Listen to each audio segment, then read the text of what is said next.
How's it going, everyone? In today's video, I'll show you on how you can make AI powered slides in Claude with Gamma. So the first thing that I'm going to do is to click on your user icon, which is going to be at the bottom of your screen. You then want to click on setting, navigate through the connectors, and inside this page, you want to click on the customize button because as of right now, I think they've moved it. And then in here, you want to click on browse plugin.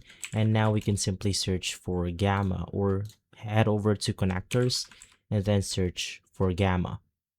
Of course, you want to click on the plus icon, click relaunch the tab, and then it will prompt you to the Gamma. Basically, you could just do this by signing in your account. And after signing on to Gamma, just click on the allow button. And now we are ready to create our slides using Claude integrated with Gamma.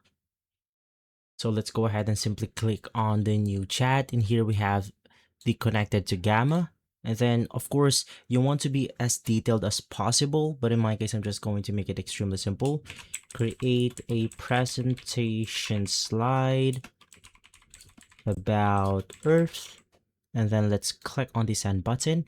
And now it will then create it according to the Gamma that we have imported. As you can see right here, Claude wants to generate from Gamma, and then it will use Gamma accordingly. We just want to click on the allow and we should be good to go. You could just wait for this to finish and then you have made yourself a perfect slide using Gamma. If this video has been helpful, leave a like, subscribe, and follow us for more videos like this. Thanks for watching.